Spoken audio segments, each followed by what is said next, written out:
근제보험에 대해서 들어보신 적이 있으신가요? 산업재해로 다치신 분들인 경우에는 모두 다 알고 계셔야 할 내용이지만 실제로 제가 상담을 해보면 근제보험에 대해서 아시는 분들은 그렇게 많지가 않고요.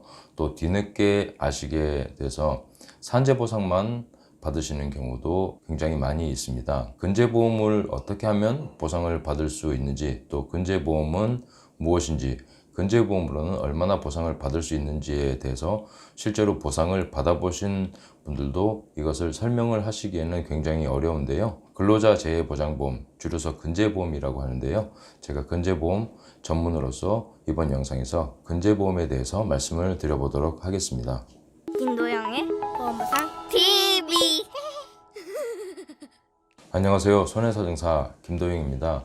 저는 15년째 보험보상 업무를 하고 있고요. 현재는 법무법인 지름길에 근무하고 있습니다. 근제보험과 관련을 해서 제가 정확히 몇 건이나 되는지 세어볼 수는 없지만 대략 100건 이상은 진행을 해봤던 것으로 기억을 하고 있습니다. 근제보험으로 보상을 받으시기 위해서는 우선 근제보험이 무엇인지에 대해서 이해를 하셔야 하고요.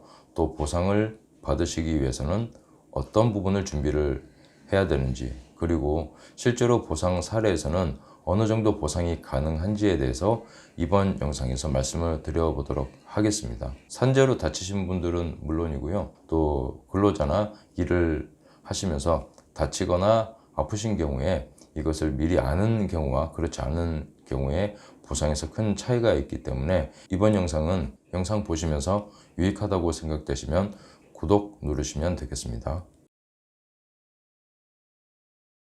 첫 번째는 근제보험에 대해서 알고 계셔야 하는데요. 산업재해로 다치거나 아프시게 되면 국가에서 공적인 보험으로 산업재해보상보험법에 의해서 보상을 해주는 것이 보통은 산재보상이라고 할 수가 있습니다. 그런데 근제보험은 사업주가 임의적으로 가입을 할 수 있는 보험이기 때문에 강제적으로 가입을 하는 산재보험과는 근제보험이 차이가 있습니다.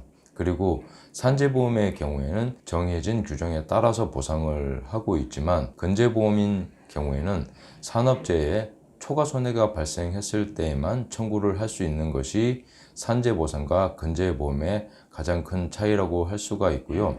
이름에서도 알 수가 있듯이 근제보험은 보험회사에서 보상을 받는 것입니다. 따라서 사업주가 가입을 했는지 안 했는지 근로자에게 알려주지 않는 이상 가입 여부를 확인을 할 수가 없기 때문에 산재 근로자인 경우에는 사업주에게 꼭 확인을 해봐야만 근제보험 가입 여부를 알 수가 있습니다. 그리고 흔히들 혼동하시는 부분이 하나가 있는데요. 보통 회사에서 직원의 복리를 위해서 가입을 하는 단체보험이 있습니다. 단체보험은 여러분이 보통 가입하고 계신 생명보험이나 손해보험과 같이 개인보험의 성격과 유사하다고 할 수가 있고요. 근로자재해보장보험은 법률상 배상 책임을 청구를 하는 것이기 때문에 오히려 자동차 보험의 성격과 더 유사하다고 할 수가 있습니다. 이 두 가지를 혼동을 많이 하시는데 이번 영상을 통해서 두 가지 보험은 다르다고 구분을 하시면 되고요.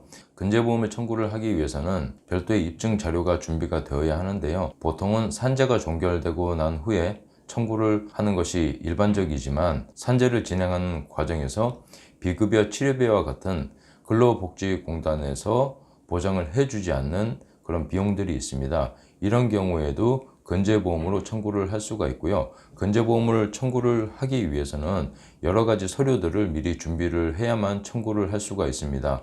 따라서 산재가 종결되고 난 후에 근제보험을 청구하는 것은 원칙으로는 맞는 말이지만 미리 준비를 하지 않으면 근제보험을 청구할 수가 없게 되는 경우가 실무상 많이 있기 때문에 여러분들이 산재로 다치신 분이라면 근제보험은 미리 준비를 해 두시는 것이 산재 초과 손해에 대한 보상을 잘 받을 수 있는 방법이라고 할 수 있겠습니다.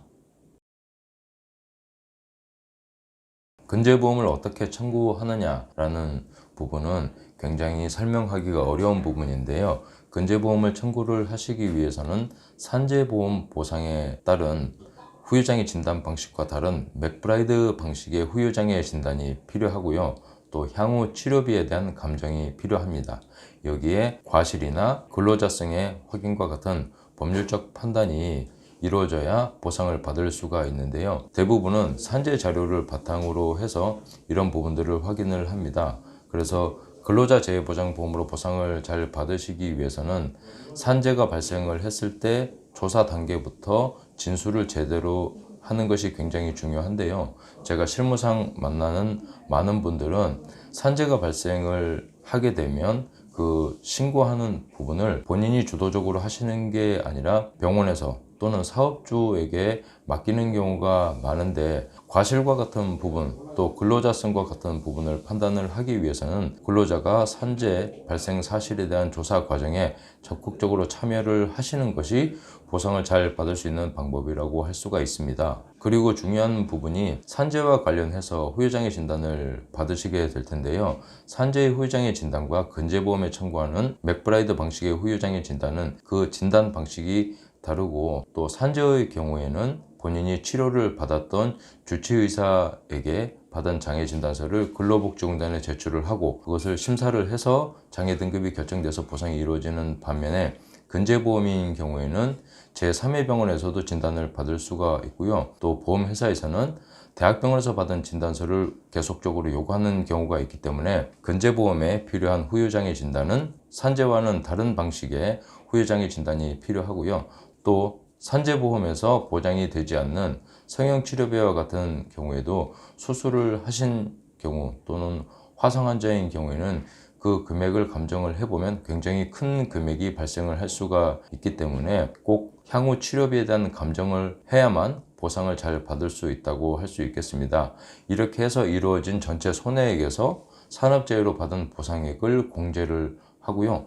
여기서 과실을 적용을 해서 받는 것이 근재보험의 기본적인 보상 방식인데요. 하나하나의 요소가 모두 근재보험 보상을 받는데 중요한 부분이기 때문에 이것을 혼자 진행을 하시는 경우는 굉장히 드물다고 할 수가 있습니다. 실무상으로는 근재보험의 경우에는 사업주와 연락을 해야 되는 부분도 부담이 되기 때문에 주로 산재를 진행하는 과정에 의뢰를 하시는 경우가 근재보험을 청구하는 데 도움이 되고요. 또 근재보험과 연결되는 문제가 개인적으로 가입하신 보험의 후유장애 보험금의 문제가 있는데요. 개인보험의 후유장애 보험금은 근재보험의 후유장애와 산재의 후유장애와 그 기준이 다르다고 할 수 있습니다. 일부 영역에서는 장애 기준이 비슷한 부분이 있긴 하지만 결론적으로는 후유장애 진단을 별도로 받아야 되는 부분이 존재를 하고요. 또 개인보험에서 발생하는 장애 보상과 관련된 문제에서는 직업과 관련된 부분을 제대로 고지를 했느냐 그렇지 않느냐에 따라서 보험금이 삭감될 수가 있고요. 또 산재 후유장애 기준과 근재보험 그리고 개인보험의 장애 기준이 다르지만 서로 영향을 주고받는 관계이기 때문에 하나의 사고로 인해서 보상을 잘 받으시기 위해서는 산재 후유장애 보상 그리고 근재보험의 보상, 개인보험의 후유장애까지 여러 가지를 고려해 가면서 업무를 진행을 해야만 보상을 잘 받을 수 있다고 할 수 있겠습니다. 즉 근재보험 하나를 해결을 잘 하기 위해서 산재와 개인보험까지도 모두 신경을 써야만 전체적으로 보상을 잘 받을 수 있다고 할 수 있습니다. 그러면 실제로 사례는 어떤 사례인지 소개를 하나 해드리면요. 의뢰를 하신 분은 건설 현장에서 추락사고로 다치신 분이고요. 진단명을 보게 되면 경골 원위부 골절이라고 되어 있는데요. 쉽게 설명을 하면 발목 부위를 골절이 되신 상태였고요.